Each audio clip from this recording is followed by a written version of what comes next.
Value zone hyper mart ఇప్పుడు మన అమీర్పేట్ లో ఈ సెప్టెంబర్ 18న గొప్ప ప్రారంభం.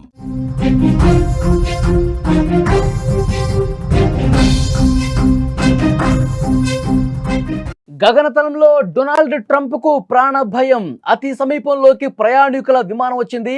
దీనిపై టవర్ కంట్రోలర్ ఆగ్రహం వ్యక్తం చేశాడు.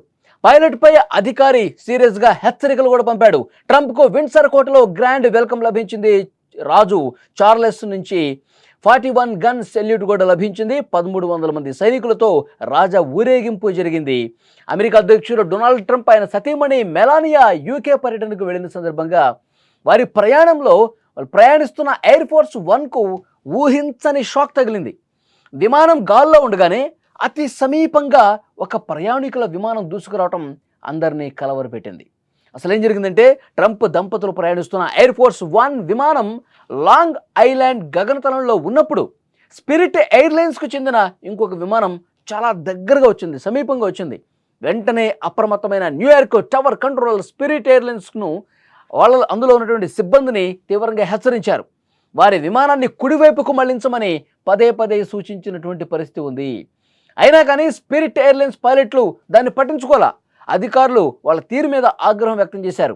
తీవ్ర హెచ్చరిక తర్వాత స్పిరిట్ పైలట్లు వెంటనే స్పందించి తమ విమానం దిశను రైట్ సైడ్కి మళ్లించిన పరిస్థితి. ఈ ఘటనతో ఎయిర్ ఫోర్స్ 1 పై ప్రయాణిస్తున్న వాళ్ళకి ఒక్క క్షణం ప్రాణభయం పట్టుకుంది. ఈ సంఘటన ట్రంప్ పర్యటన మొదలు కాకముందే ఒక థ్రిల్లింగ్ అనుభవాన్ని మిగిల్చిన పరిస్థితి ఇచ్చింది. చివరికి ఎలాంటి ప్రమాదం జరగకపోవడంతో అందరూ ఊపిరి పీల్చుకున్నారు. కానీ ఆ స్పిరిట్ విమానం ఎందుకో ట్రంప్కి విమానానికి దగ్గరగా వచ్చింది.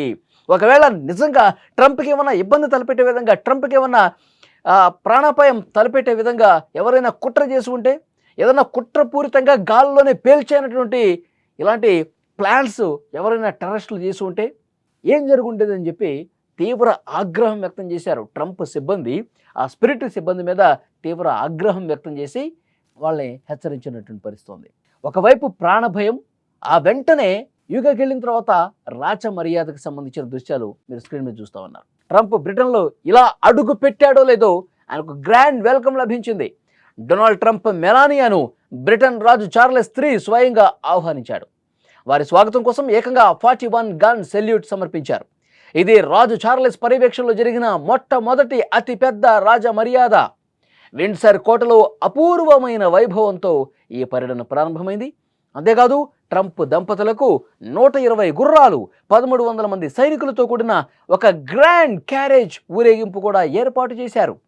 చరిత్రలో ఏ రాష్ట్ర పర్యటనకు ఎంత భారీ ఊరేగింపు జరగలేదని బ్రిటన్ అధికారులే చెప్తున్నారు. మనం దానికి సంబంధించిన దృశ్యాలు కూడా చూడొచ్చు. ఎంత రాజసం ఉట్టిపడేలా ఆ వెల్కమ్ చెప్తూ ఉన్నారు కూడా స్క్రీన్ మీద మనకు కనిపిస్తోంది. సో మొత్తంగా చూసుకుంటే ట్రంప్కు ఈ బ్రిటన్ పర్యటన ఒక రోలర్ కోస్టర్ రైడ్ లాగా మారిపోయింది. ఒక క్షణం గగనతలంలో ప్రాణభయాన్ని చూపించారు. ఆ తర్వాత భూమి మీద అపూర్వమైన నభూతో న భవిష్యతి అనే విధంగా ఒక రాజ ఆహ్వానం బ్రిటన్ పలికింది ట్రంప్కి. నిజానికి డొనాల్డ్ ట్రంప్ బ్రిటన్ వెళ్ళడం వెనుక అనేక కారణాలు ఉన్నాయి. ప్రధానంగా ఇది బ్రిటన్తో ఉన్న దౌత్య సంబంధాలను మరింత బలోపేతం చేసుకోవడం కోసమే. వాణిజ్యపరంగా, రక్షణ రంగాల్లో కూడా సహకారాన్ని పెంచుకోవాలన్న ఉద్దేశంతో ఆయన ఈ పర్యటనకు వెళ్ళారు. ఒకసారి విజువల్స్లో మీరు చాలా స్పష్టంగా చూడొచ్చు. ఆయన ఎప్పుడైతే విమానం దిగాడో తర్వాత నుంచి ఆయన ఏ విధంగా మర్యాద పొందాడు, రాజ మర్యాద ఏ విధంగా పొందాడు, అక్కడ సైనికులు గుర్రాలతో ఎంత గ్రాండ్గా వెల్కమ్ చెప్పారో చాలా స్పష్టంగా ఈ విజువల్ చూస్తే మనకు అర్థమవుతోంది.